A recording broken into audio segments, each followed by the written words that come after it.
Hello friends, कल हम question number 10 कर रहे थे लेकिन वीडियो बड़ा होने की वजह से मैंने उसे बीच में ही रोक दिया था। चलिए तो आज शुरू करते हैं चैप्टर 9 का क्वेश्चन नंबर 10। एक्सरसाइज एक ही है इसमें 9.1 और इम्पॉर्टेंट है और एक क्वेश्चन पक्का आता है इसमें से। चलिए शुरू करते हैं। मैंने आपको थोड़ा सा रिवाइज कराता हूँ कि कल जो है हम सीख रहे थे कि दो ट्रायंगल अगर बनते हैं तो उसमें हम पहले छोटा ट्रायंगल लेंगे उसके बाद बड़ा ट्रायंगल। जैसे ये एक फिगर बना दिया तो इसमें पहले हम इस वाले ट्रायंगल में लेंगे उसके बाद इस वाले ट्रायंगल में लेंगे। सभी के लिए यही रूल अप्लाई करना है।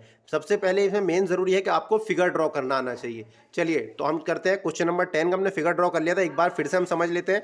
मैंने पढ़ा था कि एक 80 मीटर चौड़ी सड़क के दोनों आमने सामने समान लंबाई के दो खंबे लगे। हमने 80 मीटर जो है 80 मीटर सड़क की लंबाई दे रखी है, यानी हमारी जो है बीडी जो है वो सड़क है। सड़क जो है हमारी बीडी है जिसकी चौड़ाई दे रखी है 80 मीटर और उसके दोनों आमने सामने समान ऊंचाई के खंबे खड़े हैं। यानी खंबे जो हमने माने हैं, खंबे माना है हमने ए बी और दूसरा खंबे को माना है हमने क्या, दूसरे का नाम रखा है हमने सी डी और इनकी ऊंचाई मान ली हमने एच मीटर की ऊंचाई बराबर हमने मान ली है एच मीटर। एच मीटर इनकी ऊंचाई मान ली क्योंकि दोनों समान ऊंचाई के हैं। उसके बाद ये कह रहा है इन दोनों खंभों के बीच में एक बिंदु ले रखा है और उस बिंदु से इनके उन्नयन कोण जो है, मतलब यहां से हम जब नीचे से ऊपर को देखते हैं तो एक तरफ 60 डिग्री और एक तरफ 30 डिग्री, यानी एक खंभे के शिखर का कोण 60 डिग्री दे रखा है और दूसरे वाले का दे रखा है 30 डिग्री। तो हमें जो है ज्ञात करना है कि खंभों की ऊंचाई बतानी है और खंभों के बीच की दूरी बतानी है, यानी दोनों खंभे जो बिंदु है ये कितनी दूरी पर है खंभों से। चलिए तो शुरू करते हैं।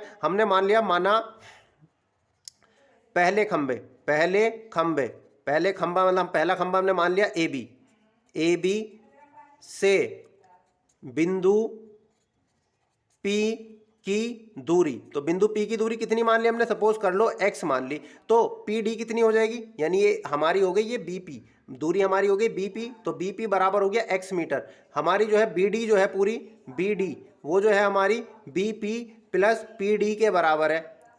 बीडी जो है बीपी प्लस पीडी के, और बीडी हमें पूरी रोड की लंबाई दे रखी कितनी 80 मीटर बराबर बीपी हमने मान लिया एक्स और पीडी सपोज कर लो हमने वाई मान रखा था, तो ये वाई, तो ये हो जाएगा 80 माइनस एक्स, यानी वाई बराबर हो जाएगा 80 माइनस एक्स, प्लस एक्स उधर चला जाएगा तो 80 माइनस एक्स, यानी इतनी इतनी एक्स है तो इतनी बची हुई जो है वो तुम्हारी 80 माइनस एक्स होगी। वाई की जगह 80 माइनस एक्स लिख लेते हैं हम, यानी पीडी जो है हमारी 80 माइनस एक्स आ गई। अब मैंने आपको क्या बता रखा है कि पहले हम छोटे त्रिभुज में लेंगे उसके बाद बड़े त्रिभुज में लेंगे। चलिए यहीं को कर लेते हैं सॉल्व, क्योंकि बार बार हमें पेपर पलटने की जरूरत नहीं पड़ेगी इसमें। तो हम लेंगे समकोण त्रिभुज। इसमें छोटा त्रिभुज कौन सा बन रहा है, समकोण त्रिभुज। देखो छोटा त्रिभुज जो है मेरे हिसाब से ये लग रहा है सी डी पी, समकोण त्रिभुज सी डी पी में टेन थीटा बराबर ले लेंगे, टेन थीटा बराबर लंब बटे आधार, टेन थीटा इस वाले एक त्रिभुज में ले रहा है तो इसके लिए लंब कौन सा हो जाएगा हमारा, ये सामने वाला, इसका नाम क्या है सी डी,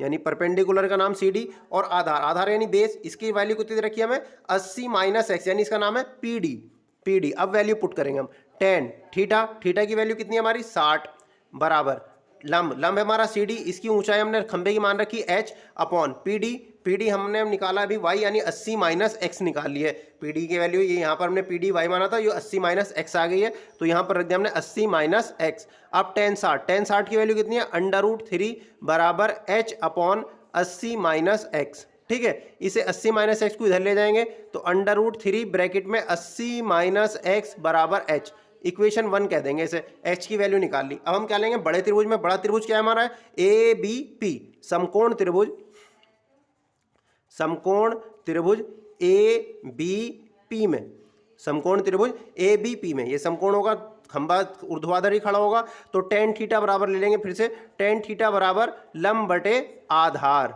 लंब बटे आधार यानी परपेंडिकुलर अपॉन बेस। तो लंब इस वाले इसके लिए थीटा हमारा 30 हो गया, तो लंब की नाम क्या होगा ए बी, यहाँ पर हो गया लंब ए बी, और आधार, आधार का नाम क्या होगा बी पी, बी पी। अब वैल्यू पुट करेंगे, टेन थीटा की वैल्यू कितनी है यहाँ पे, थीटा की वैल्यू है 30 डिग्री बराबर लंब ए बी का मान कितना दे रखा है एच, क्योंकि आधा दोनों खंभों की लंबाई ऊंचाइयां बराबर थी तो वो हो गया एच, और आधार, आधार कितना है हमारा एक्स, हमने ये बी पी हमने माना था एक्स, तो ये हो गया एक्स।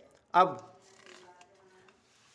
आगे देखते हैं हम, तो थोड़ा सा ऊपर, अब टेन थर्टी की वैल्यू हो जाएगी 1 अपॉन √3 बराबर एच अपॉन एक्स, एक्स इधर पहुंच जाएगा, यानी ये हो जाएगा x is equal to √3 into H, ये इधर पहुंच गया। अब हम क्या करेंगे, h की वैल्यू समीकरण 1 से उठा के यहाँ पर रख देंगे। हम क्या रखेंगे, समीकरण 1 से h का मान रखने पर समीकरण 1 क्या है हमारी, यहाँ पर है ये √3 ब्रैकेट में 80 माइनस एक्स बराबर h। तो हम जो है ये h की वैल्यू यहाँ पर पुट कर देंगे, तो x बराबर हो जाएगा √3 ब्रैकेट में h की वैल्यू क्या है हमारी √3 और ब्रैकेट 80 माइनस एक्स, ये वैल्यू पुट करेंगे।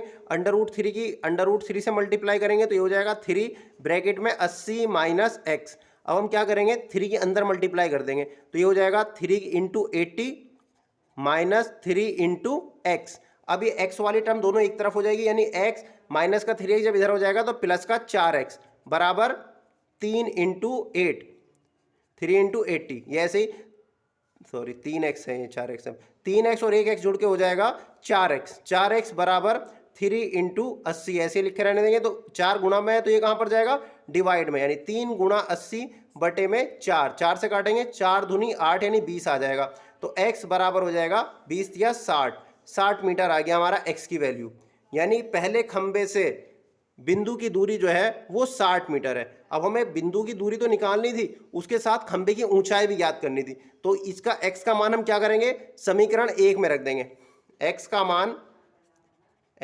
मान समीकरण, इसे ऐसा ब्रैकेट कर लेते हैं, समीकरण 1 में रखने पर, समीकरण 1 में रखने पर, समीकरण 1 क्या है हमारी, यही जहां से हमने h बराबर लिखा था, h बराबर था √3 80 माइनस एक्स, तो रख लेते h बराबर है हमारा √3 80 माइनस एक्स, ये है हमारा। तो h बराबर √3 80 माइनस एक्स की जगह पे क्या, x की वैल्यू कितनी आ गई हमारी 60, तो ये हो जाएगा h बराबर √3, ब्रैकेट वाले को पहले कैलकुलेट करेंगे तो 80 में से 60 जाएगा, कितना बचेगा हमारा, ये बचा 20, तो h बराबर आ गया हमारा 20√3, यानी ये हमारी खंबे की ऊंचाई आ गई। हमसे खंबे की ऊंचाई पूछी थी ना, तो इस तरीके से खंबे की ऊंचाई के खंबे की ऊंचाई कितनी हो गई हमारी, हमने मानी थी h और उसका मान आ गया 20√3 मीटर, यह आ गया हमारा पहला उत्तर। उसके बाद उसने ये भी पूछा था कि बिंदु कितनी दूरी पर है खंबों से, तो यानी ये पहले हमारी x की वैल्यू आई है, x दूरी किसकी थी हमारी, जो पहले खंबे से दूरी थी वो आ गया है 60 मीटर, यानी पहले खंबे से बिंदु की दूरी हमने मानी थी x, वो हो गया 60 मीटर। और दूसरे खंबे से कितनी दूरी हो जाएगी, दूसरा खंबा कितने का नाम क्या था हमारा, CD, दूसरे खंबे CD से बिंदु की दूरी वो कितनी हो जाएगी कि भाई हमारा दूसरे वाले से थी 80 माइनस एक्स, तो 80 माइनस एक्स की वैल्यू कितनी है हमारी 60, यानी ये हो जाएगी 20 मीटर। तो इस तरीके से हमारे 3 चीज़ें पूछी थी, इसमें हमारी तीनों आंसर आ गए कि पहले खंबे से दूरी कितनी है 60 मीटर, दूसरे खंबे से दूरी है 20 मीटर और खंबों की ऊंचाई जो दोनों की बराबर थी वो हो गई 20√3। इस तरीके से हमारा ये आंसर कंप्लीट हुआ। अब चलिए हम आगे वाला क्वेश्चन नंबर 11 शुरू करते हैं। चलिए शुरू। तो क्वेश्चन नंबर 11 में हमें दे रखा है एक नहर है और नहर के तट पर एक टीवी टावर लगा है। नहर के तट पर एक टीवी टावर ऊर्ध्वाधर खड़ा है, ऊर्ध्वाधर मतलब झुका हुआ नहीं, एकदम सीधा खड़ा है। अब उसके बाद वो कह रहा है कि टावर के ठीक सामने दूसरे तट के अन्य बिंदु से टावर के शिखर का उन्नयन कोण 60 डिग्री है। मतलब कोई एक और चीज़ है, बाहर तट पर एक टावर खड़ा है जिसपे उसकी दूरी 60 डिग्री दे रखी। इसी तट से इस बिंदु से 20 मीटर दूरी पर एक बिंदु को मीनार के पैर से मिलाने वाली रेखा पर स्थित एक अन्य बिंदु को टावर का उन्नयन कोण 30 डिग्री दे रखा है। देखिए आकृति, देखो हमें आकृति भी दे रखी है, तो बहुत ही अच्छा है। हमारा 50% क्वेश्चन इसने आकृति देकर ही सॉल्व कर दिया है। जो चित्र दे रखा है मैं वो ड्रॉ कर लेंगे हम कि एक टावर दे रखा है, इसका नाम उसने दे दिया है AB। उसके बाद यहाँ पर एक बिंदु दे रखा है दूसरा टावर का और यहाँ से इसका कोण दे रखा है 60 डिग्री और इस बिंदु से दूसरे 20 मीटर आगे जाने पर 20 मीटर आगे जाने पर कोई बिंदु D दे रखा है यहाँ पर और यहाँ से इसके शिखर का उन्नयन कोण हमें दे रखा है 30 डिग्री, 30 डिग्री। तो यहाँ से इसे मिलाने पर जो है हमें अब करना क्या है कि हमें नहर की चौड़ाई ज्ञात करनी है, टावर की ऊंचाई और नहर की चौड़ाई। अब टावर तो ये है हमारा टावर हमने माना ए बी। क्वेश्चन नंबर है 11, क्वेश्चन नंबर डाल देते पहले। टावर है हमारा ए बी, तो उसकी ऊंचाई हमने मान ली h मीटर, माना टावर ए बी जिसकी ऊंचाई हमने मान ली है h मीटर। और नहर की चौड़ाई, नहर कौन सी है हमारी, देखो सीधी सी बात है, मतलब जो हमारा टावर है नावर जो हमारा बिंदु था, पहला बिंदु वो तट पर स्थित है, यानी नहर हमारी ये होगी BC। नहर BC की चौड़ाई वो हो जाएगी हमारी x मीटर, हमने मान ली ये। यानी हमें ये दोनों चीज़ें निकालनी है, x की वैल्यू भी निकालनी है और h की वैल्यू भी निकालनी है। x और h दोनों ज्ञात करने हैं। मैंने तुम्हें हमेशा बताया कि पहले हम कौन से त्रिभुज में लेंगे, छोटे त्रिभुज में, उसके बाद बड़े त्रिभुज में। तो छोटा त्रिभुज कौन सा बन रहा है हमारा, ABC, इसमें ले लेंगे समकोण त्रिभुज, समकोण त्रिभुज ABC में, समकोण त्रिभुज ABC में लेंगे, tan थीटा लगाएंगे क्योंकि हमें लंब और आधार दे रखा है। tan थीटा बराबर होता है लंब बटे आधार, परपेंडिकुलर अपॉन बेस। लंब की वैल्यू क्या होगी यहाँ पे, नाम AB, क्योंकि हमारा ABC त्रिभुज लिया है तो इसके लंब का नाम हो गया AB और आधार हो जाएगा हमारा BC। अब वैल्यू पुट करेंगे, tan थीटा की वैल्यू क्या होगी इसके लिए 60 हो जाएगी। तो tan 60 बराबर लंब AB का मान कितना होगा h और आधार हमारा हो गया x। tan 60 की वैल्यू कितनी होगी, √3 बराबर h अपॉन x। अब हमारा x जो है इधर पहुंच जाएगा तो ये हो जाएगा √3x बराबर h। इक्वेशन 1 डाल देंगे, इसे हम बॉक्स में बंद कर दो, हाईलाइट हो जाएगा। अब जो है हम कौन से त्रिभुज में लेंगे, बड़े त्रिभुज में लेंगे। तो समकोण त्रिभुज, समकोण त्रिभुज, बड़ा त्रिभुज का नाम क्या है ABD में, समकोण त्रिभुज ABD में, समकोण त्रिभुज ABD लेंगे। तो समकोण त्रिभुज ABD में tan थीटा बराबर वही लंब बटे आधार, परपेंडिकुलर अपॉन बेस। लंब का नाम क्या होगा, ABD के लिए लंब का नाम तो यही, इसके सामने वाला यानी हो गया AB, और आधार हो जाएगा हमारा BD। तो tan वैल्यू पुट करते हैं हम, tan थीटा की वैल्यू कितनी होगी 30 डिग्री, क्योंकि हम इस वाले ट्रायंगल में ABD में इसकी वैल्यू होगी 30। लंब का मान कितना हो जाएगा h, AB का मान h है और आधार BD देखो हम यहाँ से यहाँ तक जा रहे हैं। अब ये यहाँ से यहाँ तक की दूरी दे रखी है 20 और यहाँ से आगे है x, तो ये हो जाएगा x + 20 या 20 + x भी कह सकते हैं। अब वैल्यू पुट लगाएंगे, tan 30 की वैल्यू कितनी होती है 1/√3 upon h upon x + 20। Cross multiply कर देंगे, ये इधर पहुंच जाएगा। तो x + 20 बराबर हो जाएगा √3h। ये बन गई समीकरण 2। अब हम समीकरण 1 से h का मान जो है इसमें पुट करेंगे। क्या करेंगे, समीकरण 1 से h का मान समीकरण 2 में रखने पर, तो समीकरण 2 हमारी हमें दे रखी है, अभी हमने निकाली है कि x + 20 बराबर है √3h के। अब हम h का मान कितना आया था √3x, तो x + 20 बराबर यहाँ पर हो जाएगा √3, h की वैल्यू क्या है √3x, ठीक है। तो अभी हो जाएगा x + 20 बराबर √3 की √3 से मल्टीप्लाई करेंगे, क्या बन जाएगा 3x। अब x को हम उधर ले जाएंगे तो 20 बराबर 3x, प्लस का x इधर जाके माइनस का x हो जाएगा, यानी 20 बराबर 3x में से जब x जाएगा तो बचेगा हमारा 2x, यानी x बराबर क्या हो जाएगा, ये 2 मल्टीप्लीकेशन में है तो ये 20 के डिवाइड में चला जाएगा, 2 से काटेंगे 2 धाई 20, यानी x बराबर आ गया हमारा 10, ठीक है। तो एक आंसर हमारा आ गया है जिसमें पूछा गया था नहर की चौड़ाई कितनी है, तो नहर की चौड़ाई हमारी x थी, उसका मान आ गया। अभी हमें टावर की ऊंचाई और बतानी है, तो टावर की ऊंचाई h है, तो x का मान हम समीकरण 1 में रख देंगे। x का मान समीकरण 1 में रखने पर क्या करेंगे, x का मान समीकरण 1 में रखने पर, समीकरण 1 है हमारी h बराबर √3x, तो √3 x का मान कितना हमारा 10, तो यहाँ पर 10 रख दिया, तो ये हो गया tan√3, ये हमारा h का मान आ गया। तो हमारे टावर की ऊंचाई हमने निकाली थी, टावर की ऊंचाई। तो टावर की ऊंचाई कितनी हो गई 10√3 मीटर। और उसके बाद नहर की चौड़ाई पूछी थी हमसे, तो नहर की चौड़ाई हमने मानी थी 20 तो वो x थी, तो वो आ गई हमारी कितनी 10 मीटर। तो इस तरीके से ही हमारा सवाल कंप्लीट हो गया। अब करते हैं हम क्वेश्चन नंबर 12।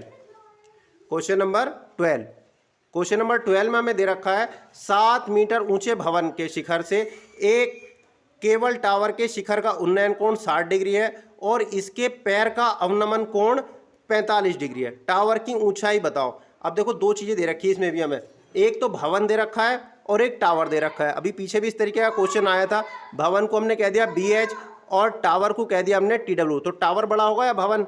सीधी सी बात है, टावर ही बड़ा होगा। और टावर के रेंज हमें सभी घरों में रेंज देनी होती है, मोबाइल टावर होता है तो वो भी हमारे भवनों से बड़ा ही होता है। तो ये BH जो हो गया हमारा भवन हो गया है और TW इसे हमने कह दिया टावर। अब सवाल पाते हैं, वो कह रहा है कि 7 मीटर ऊंचे भवन, यानी भवन की ऊंचाई दे दिया हमें 7 मीटर। 7 मीटर ऊंचे भवन के शिखर से केवल टावर के शिखर का उन्नयन कोण, यानी हम जब नीचे से इसके टावर के ऊपर को देखते हैं तो हमारा उन्नयन कोण जो है वो बन रहा है 30 डिग्री, नहीं सॉरी 60 डिग्री बन रहा है। 7 मीटर ऊंचे भवन के केवल के टावर के शिखर का उन्नयन कोण 60 डिग्री दे रखा है। और फिर जो है हम टावर भवन की छत पे ही खड़े हैं एक तरीके से, तो उसके पैर के अवनमन कोण 45, यानी फिर जो है हमने टावर के पैर को देखा, तो जब टावर के पैर को देखा तो अवनमन कोण हमें पता चला 45 डिग्री। अवनमन कोण मैंने आपको बताया था, हमेशा ऊपर से जब नीचे देखते हैं तो अवनमन कोण बनता है, जब नीचे से ऊपर देखते हैं तो उन्नयन कोण बनता है। इंग्लिश में एंगल ऑफ एलिवेशन और एंगल ऑफ डिप्रेशन। नीचे से ऊपर देखते हैं तो एंगल ऑफ एलिवेशन बनता है और अगर ऊपर से नीचे में देखते हैं तो एंगल ऑफ डिप्रेशन बनता है। तो ये 45 डिग्री। अब ये जो है ये वाली रेखा इस रेखा के समांतर है और एक तिर्यक रेखा इन्हें काट रही है, तो ये 45, तो ऑटोमेटिकली ये भी 45 होगा।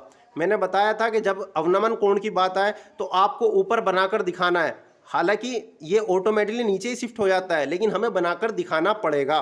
ठीक है, अब आगे बढ़ते हैं। तो हमें क्या करना है, टावर की ऊंचाई बतानी है कि टावर की ऊंचाई कितनी है। ठीक है, अब देखो ये 7 मीटर है, तो सीधी सी बात है अगर हम सीधे सीधे चले जाएंगे यहाँ से यहाँ तक, हमने बीच में बिंदु ले लिया इसका कि ये है M, तो ये भी 7 मीटर ही होगा।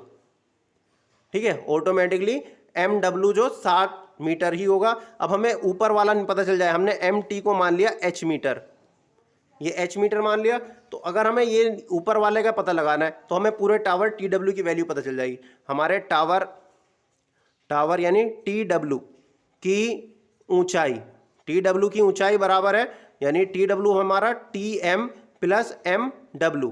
तो TM हमने H मान लिया है और MW हमें कितना दे दिया है 7 मीटर, यानी हमें H अननोन है, H की वैल्यू निकालनी है।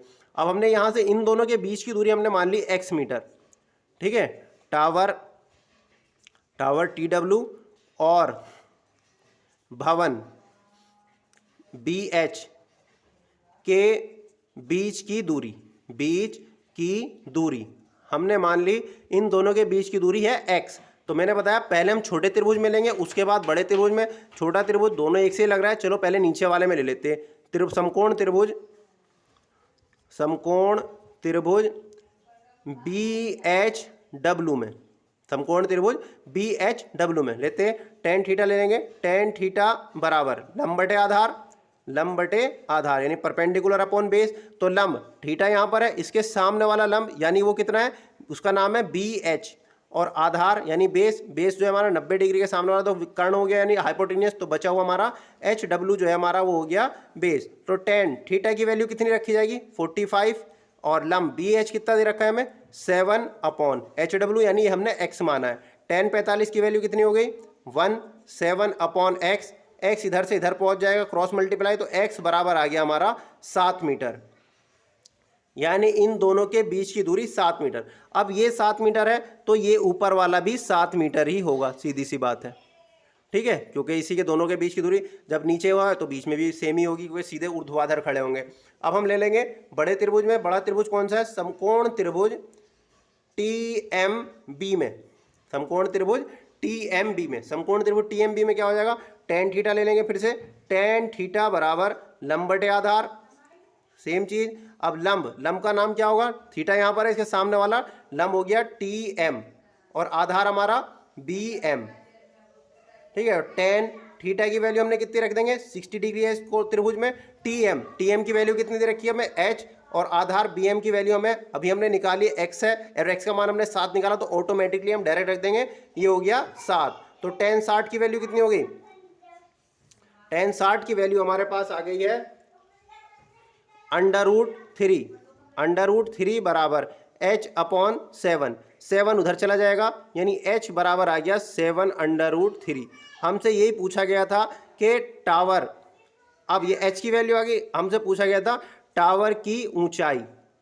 हमने थोड़ी सी कैलकुलेशन पहले कर रखी थी कि टावर की ऊंचाई थी h+7, तो हमने टावर की ऊंचाई थी h+7, h की वैल्यू हमने निकाल लिया, कितनी है 7√3 + 7, दोनों की तरफ से 7 कॉमन आ जाएगा, तो ब्रैकेट में बचेगा √3 + 1, यहीं पे ये मीटर हमारा आंसर आ जाएगा। अगर जो हमें √3 की वैल्यू दी जाएगी तो हम √3 की वैल्यू रखकर इसे आगे कैलकुलेट करेंगे, अदरवाइज यहीं पे हमारा ये आंसर हो जाएगा। ठीक है, अब हम करते हैं इसी का ही क्वेश्चन नंबर 13। क्वेश्चन नंबर 13, चलिए 13 शुरू करते हैं। इसमें कह रहा है समुद्र तल से 75 मीटर ऊंची लाइट हाउस के शिखर से देखने पर दो समुद्री जहाजों के अवनमन कोण 30 और 45 डिग्री है। ठीक है, अब देखो यहां पर जो है समुद्र तल के बाहर जो है एक सैटेलाइट खड़ी है ऊपर, लाइट हाउस। ठीक है, लाइट हाउस जिससे जहाज़ों पे नज़र रखी जाती, LT कर दिया हमने इसे लाइट हाउस को। ठीक है, लाइट हाउस, ये लाइट हाउस की ऊपर दिखा दिया और यहाँ पे लाइट लगी हुई है। इसने जब क्या कह रहा है कि समुद्र तल से 75 मीटर ऊंची, अब ये 75 मीटर ऊंची लाइट हाउस है भाई, इसकी ऊंचाई भी दे दिया हमें LT की 75 मीटर ऊंची लाइट हाउस से देखने पर दो समुद्री जहाज़ों के अवनमन कोण 30 डिग्री और 45 डिग्री है। अब यहाँ सर कोई बंदा देख रहा है दो जहाज़ों को, एक जहाज़ इधर है और एक जहाज़ और उसने आगे को देखा तो वो यहाँ पर है, और इनके वो कितनी वो कोण कितने दे रखे, अवनमन कोण। देखो अवनमन कोण यानी यहाँ से बन रहे होंगे, सीधी सी बात है, ये नीचे बन रहा है तो ये वाला कोण होगा 30 डिग्री, ये ऊंचा बन रहा है तो ये वाला होगा 45 डिग्री। 30 और 45 डिग्री कहा उसने, तो 30 और 45 सीधी सी बात है। हम आगे बढ़ते, इन्हें लाइन को हम समुद्र तल को आगे बढ़ाते, जहाज एक यहाँ पर है एक यहाँ पर है। अब 45 डिग्री जिसका कोण बन रहा है तो उसका ऑटोमेटिकली यहाँ पर भी 45 होगा। चांदे की हेल्प से हम समझ भी सकते हैं कि भाई जो जितना ऊंचा होगा वो बड़ा होगा, तो 45 बड़ा है तो सीधी सी बात है बड़ा कब होगा, जब ये करीब में होगा। ठीक, और 30 डिग्री है तो ये छोटा हो गया 30 डिग्री। अब आगे बढ़ते हैं, यदि लाइट हाउस के एक ही और जहाज दूसरे जहाज के ठीक पीछे हो तो दोनों जहाज़ों के बीच की दूरी ज्ञात करो। देखो हमने भी मिस्टेक कर दी थी, हमने पहले ही दोनों जहाज़ों को एक तरफ ले लिया। अभी वो सही है कि उसने हमें बाद में हमने पता चला कि दोनों जहाज एक ही तरफ है दोनों से, यानी अगर लाइट हाउस इधर है तो इसी तरफ है, क्योंकि अगर वो ये नहीं कहता तो हो सकता था कि जहाज दूसरी तरफ हो। अब वो हमसे कह रहा है दोनों जहाज़ों के बीच की दूरी, सपोज करो एक जहाज ए पे है एक जहाज बी पे है, तो हमें इन दोनों के बीच की दूरी बतानी है कि ये दोनों एक दूसरे से कितनी दूरी पर है। ठीक है, तो हमने ये मान लिया x, और सपोज करो कि लाइट हाउस से पहले वाला जहाज जो है बी, इसकी दूरी हमने मान ली y। अब जो चीज़ हमने बताया है उसे हम लिखते भी है कि हमने लाइट हाउस को क्या माना है, लाइट हाउस हमारा है LT, जिसकी ऊंचाई हमें दे रखी है 75 मीटर। ठीक है, उसके बाद माना पहले जहाज की, पहला जहाज हमने कौन सा कहा है, बी कहा है, पहला जहाज बी की लाइट हाउस से दूरी हमने कितनी मानी है, y मीटर। ठीक है, y मीटर, और माना पहले जहाज बी की दूसरे जहाज से दूरी, ये हमने मानी है x। देखो पहले जहाज का उससे दूरी थी लाइट हाउस से x, और दोनों के बीच की दूरी है x, यही हमें निकालना है फाइनली। x की वैल्यू चाहिए हमें, y से मतलब नहीं है x से। तो पहले मैंने बताया क्या है कि हम पहले छोटे ट्राइंगल में लेंगे उसके बाद बड़े ट्राइंगल में लेंगे। तो छोटा ट्राइंगल कौन सा है इसमें, LTB, छोटा ट्राइंगल LTB है, तो हम लेंगे समकोण त्रिभुज LTB में, समकोण त्रिभुज LTB में ले लेंगे टेन थीटा बराबर लंब बटे आधार लम बटे आधार। लम का नाम क्या हो जाएगा LT और आधार का हो जाएगा BT। वैल्यू रखेंगे tan, इस वाले त्रिभुज में tan थीटा की वैल्यू हो जाएगी 45 डिग्री बराबर लम का नाम हो जाएगा 75। लम की वैल्यू यानी लाइट हाउस की ऊंचाई 75 हो गई और इसका आधार हमने माना है y। tan 45 की वैल्यू कितनी होती है 1 बराबर 75 बटे y, तो y इधर पहुंच जाएगा तो y बराबर हो जाएगा 75 मीटर। ठीक है, हमारी y की वैल्यू आ गई है, लेकिन हमें चाहिए x की वैल्यू। अब हम बड़े त्रिभुज में ले लेंगे समकोण त्रिभुज। समकोण त्रिभुज, बड़ा त्रिभुज का नाम क्या है LTA में, LTA में, समकोण त्रिभुज LTA में। तो tan थीटा लगा देंगे इसमें भी, tan थीटा बराबर लंब बटे आधार यानी परपेंडिकुलर अपॉन बेस। लंब का नाम क्या है इस त्रिभुज के लिए, थीटा के लिए यहाँ पर 30 है, इसके सामने वाला वही LT होगा, इसके लिए भी लंब, और आधार हमारा हो जाएगा AT, क्योंकि बड़ा वाला त्रिभुज ले रहा है तो आधार हो जाएगा AT।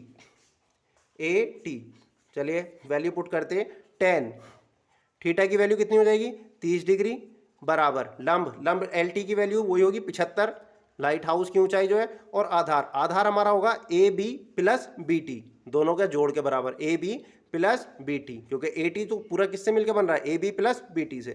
tan 30 की वैल्यू रख देंगे, कितना हो जाएगा 1/√3, ये 75 हमें दे रखा है। AB की वैल्यू है हमारी x प्लस BT की वैल्यू है हमारी y, क्रॉस मल्टीप्लाई कर देंगे, ये हो जाएगा x प्लस वाई बराबर 75 √3, √3 इधर पहुंच जाएगा और x प्लस वाई इसके पास पहुंच जाएगा 1 के। अब y की वैल्यू यहाँ से रख देंगे, y की वैल्यू कितनी है हमारी 75 इज इक्वल टू 75 √3। हमें x की वैल्यू निकालनी है तो x को यहीं पे रोकेंगे, 75 √3 प्लस का 75 इधर जाएगा तो ये बन जाएगा माइनस का 75, तो x बराबर 75 कॉमन ले लेंगे तो ब्रैकेट में बचेगा √3 माइनस 1। तो इस तरीके से हमसे पूछा गया था दोनों जहाजों के बीच की दूरी कितनी होगी, और वो कितनी थी हमारी, हमने माना था x माना था, x की वैल्यू चाहिए थी हमें। तो ये इस तरीके से हमारा सवाल का सॉल्यूशन हो गया।